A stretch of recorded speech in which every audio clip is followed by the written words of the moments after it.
Hasta acá hemos tenido una abstracción, tango de Laplace, función de transferencia, diagramas de bloques, sistema feedback, sistema feedforward, lazos de control, reducción de sistema. Hasta acá una abstracción interesante. Veamos un caso más aplicado, como sería el control de un reactor. En este caso es un reactor que controla la temperatura dentro del reactor. Sabemos los que trabajamos en reactores que es lo mismo que controlar la salida, está perfectamente mezclado. Y este controlador tiene un controlador en cascada. ¿Qué es lo que hace esta cascada? Controla el enfriamiento, la chaqueta de enfriamiento en función de la temperatura que uno quiere tener dentro del reactor. Es decir, si el reactor quiere que esté más frío, le dice a la enchaqueta, le da un setpoint al controlador de temperatura de salida del enchaquetamiento y con este setpoint el sistema de enfriamiento abre o cierra la válvula en un controlador PID. Este controlador más pequeño se llama controlador esclavo, que responde más rápido, y el controlador más externo que controla la temperatura del reactor se llama controlador maestro. Aquí voy a tener una cosa importante, que los tiempos de actuación del controlador maestro sean al menos 3 veces, o sea, tiene que demorarse más en responder. Y mientras que el esclavo tiene que ser muy rápido. Aquí un poco la lógica es, el esclavo hace su pega, tiene, por ejemplo, 5 segundos para hacerla, y una vez que hizo su pega, el controlador maestro le pide otro setpoint. Pues yo he visto esto reiteradamente, que cuando se configura igual el tiempo. Entonces eso no es justo para el controlador esclavo, que está llegando el valor y le están pidiendo un cambio de posición a cada rato. ¿Okay? Ahora, sistema que es un controlador en cascada, ¿cómo lo visualizamos? Yo creo que ya se lo imaginan un poco como dos loops superinternos, superimpuestos, que sería el caso acá. Entonces acá hay un primer nodo que corresponde al controlador del intercambiador al controlador de temperatura de la chaqueta de enfriamiento, con sus correspondientes perturbaciones y su correspondiente setpoint. En este caso, setpoint les recuerdo que llega desde un segundo del controlador maestro. Si achicamos acá, ya nos damos cuenta y podemos entender cómo funciona este diagrama, ¿cierto? Donde está el proceso, que es la reacción química, que genera mi salida, y eso pasa por el controlador de temperatura del reactor, el GC1, el controlador de la temperatura del reactor.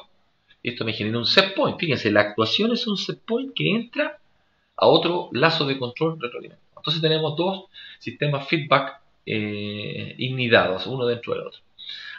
Como tenemos este diagrama de bloque, fácilmente podemos visualizarlo como lo ven acá, en un diagrama de control. En este caso se está comparando el diagrama de control retroalimentado, que sería esto que está acá, ¿cierto? Retroalimentado, comparado con un sistema que dice, mire, ¿sabe qué? Yo creo que puedo controlar sin un controlador en cascada directamente. Entonces en ese esquema usted tiene la temperatura del reactor actuando sobre la válvula de enfriamiento.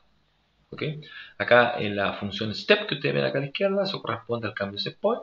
Aparece graficada solamente el efecto ilustrativo, que aparezca el salto al setpoint, que es un cambio en el valor de temperatura que se está controlando el reactor. Y el loop feedback que sale del reactor y entra a esta operación suma que genera el error, y el error entra al controlador PID de la estructura que ustedes ya vieron. Esta respuesta se ve así: el azul es el setpoint, yo digo estoy en una temperatura 0,4, valor solamente ilustrativo, y llego al valor 1,2. El controlador responde en esa forma roja, dado los parámetros del controlador. Y esto es lo mejor que puede hacer un controlador del tipo cascada, perdón, de un controlador de un sistema complejo. Ahora uno dice, esto está pintado para hacerlo en cascada. Si lo vemos acá, este diagrama de proceso ilustra, ilustra el mismo sistema, pero ahora configurado con un controlador maestro esclavo. Entonces no sé si alcanzan a visualizar el nido interno que dice slave. Tenemos la chaqueta, en este caso en la parte externa, donde se controla la temperatura de la chaqueta, se compara con valor de referencia en línea roja, entra el controlador PID esclavo, que es rápido, y esa temperatura del enchaquetamiento tiene un efecto sobre el reactor, que a su vez se mide la temperatura del reactor, se compara con un valor de referencia que viene de afuera. En este caso pusimos un step, porque estamos simulando el controlador y queremos ver cómo cambia.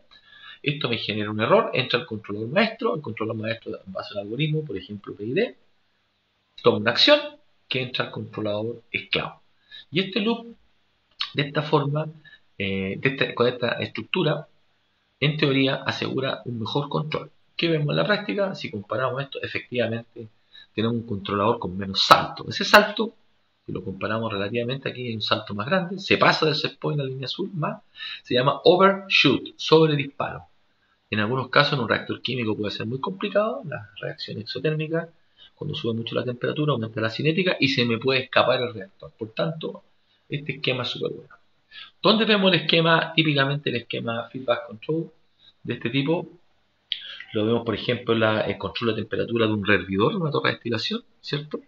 Donde se controla el vapor, usted puede controlar directamente el vapor o con un control en cascada donde controla la presión a través de un esclavo y la temperatura del hervidor con el set point en el control esclavo que controla la presión o el flujo de vapor, normalmente la presión. Ese control le da mucho más robustez porque evita cualquier perturbación externa, ¿verdad? Del mismo modo acá en la chaqueta, ¿cuál es la ventaja que tiene? Si usted tiene una variación en temperatura del agua de refrigeración o una variación en la presión del matriz refrigerador, el sistema responde anyway porque está controlando la temperatura del enchaquetamiento independientemente de qué perturbación hay. Por tanto, aquí estamos viendo simulado, entre paréntesis, esto está simulado en el software MATLAB Simulink, que una de las tareas que ustedes hacen es justamente esto. Este esquema es muy ilustrativo, ustedes lo pueden bajar de internet, estos ejemplos me lo pueden pedir, y es importante que lo practiquen y lo vean.